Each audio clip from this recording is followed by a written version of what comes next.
internationally, against our very own history as a nation of innovators?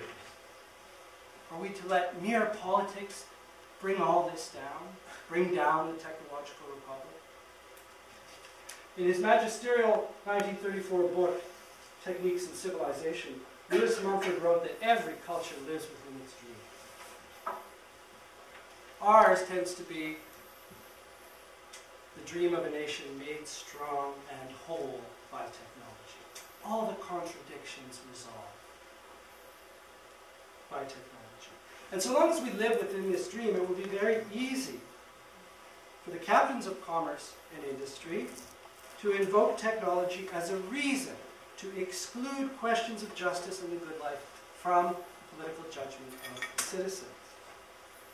This is the ideological character of the setting that technology provides for citizenship. In his influential essay, Technology and Science as Ideology, Jürgen Habermas in the late 1960s suggested that any polity that's organized around massive state support for ongoing capital accumulation is, as he put it, structurally dependent on a depoliticized public realm. Why? Because the legitimacy of arrangements like that is too difficult to establish politically in democratic contexts. Okay? And under those conditions, technology serves as a kind of idea by which, as Habermas put it, the depoliticization of the masses can be made plausible to them. Ideologically speaking, then, an iPod in every pocket isn't simply a device for mediating our various engagements and disengagements with the social world. It's a token of membership in the technological republic, whose citizens have been convinced that some things are just too important for politics. Now, that's not to suggest that people are simply duped by politicians and corporations who dress up their partisan interests in the language of technological nationalism. The only reason that those gambits work at all is because they tap into commitments that most people hold quite deeply already.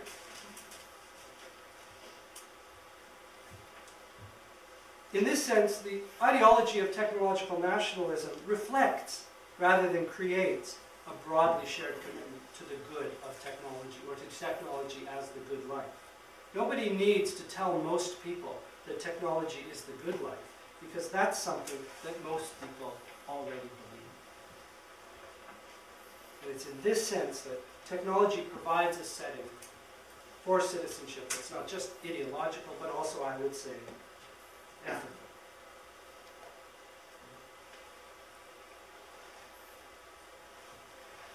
Langdon said, as they become woven into the texture of everyday existence, the devices, techniques, and systems we adopt shed their tool-like qualities and become part of our very humanity.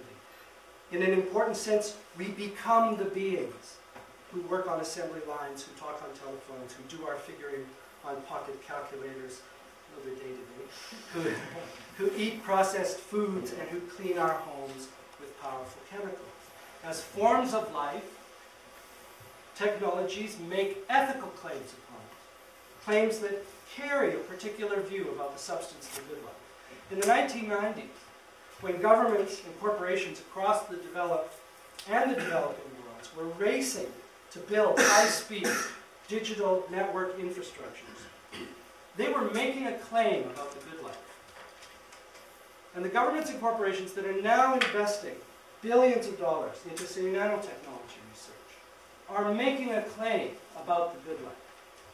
And as they slowly but surely pursue the path of opportunity that's now set before us by the possibilities of genetic engineering, these same corporations and governments will again be making a claim about the good life. Now, earlier this evening I said that citizenship is political judgment exercised in both the moral and the ethical spheres. Judgment about means and ends. Judgments about justice and the good life.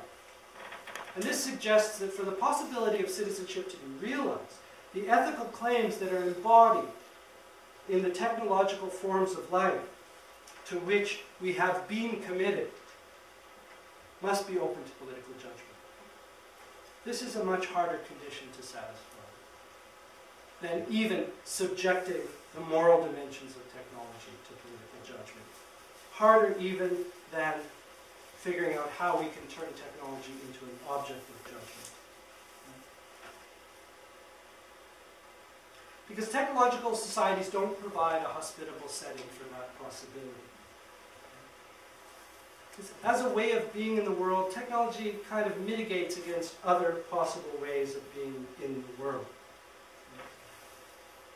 It so thoroughly occupies the foreground of our experience that it kind of eclipses its own ethical background.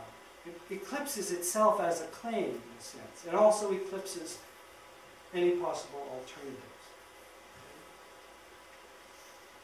Philosopher Lorenzo Simpson said, "To be a citizen is to pose questions to ourselves about our way of being, about how we live our lives.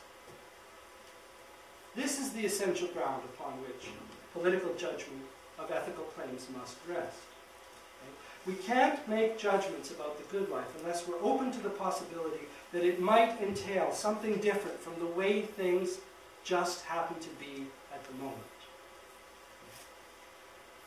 And this is what's so difficult in a technological society, to find that alternative possibility, because in technological societies, the question of what is good, the question of how to live, is prejudicially and forcefully answered in the very fabric of its material constitution and constantly reinforced in its popular culture.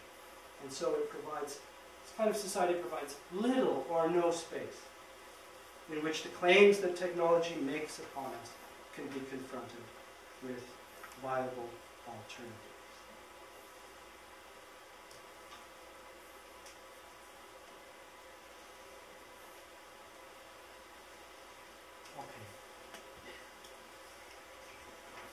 And so, what I want to suggest, and I'm going to move towards finishing now, because I know we're all getting hot and tired.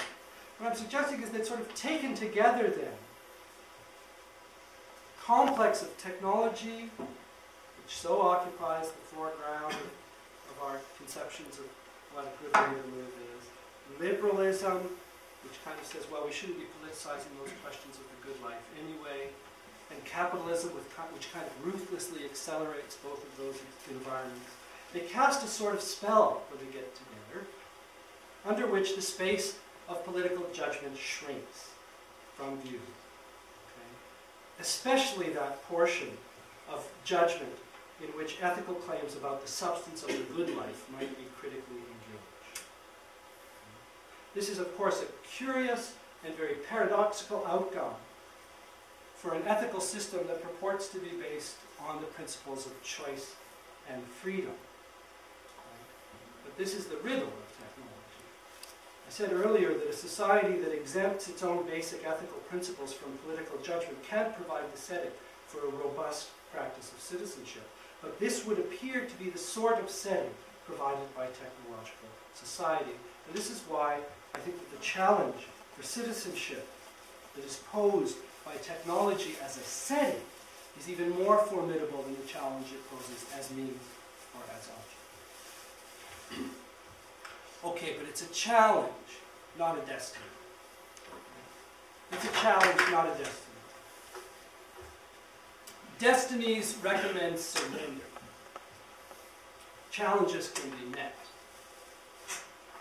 The challenges that I've suggested tonight that technology poses for citizenship as means, as object, as the setting for political judgment are formidable challenges, but they're not total, and they can be met. And indeed, these challenges, despite the kind of grand rhetoric I used just for the last few minutes, these challenges are being met daily in the practices of many of the people who inhabit the conditions that I've just sketched. Every day, citizens from a broad range, excuse me,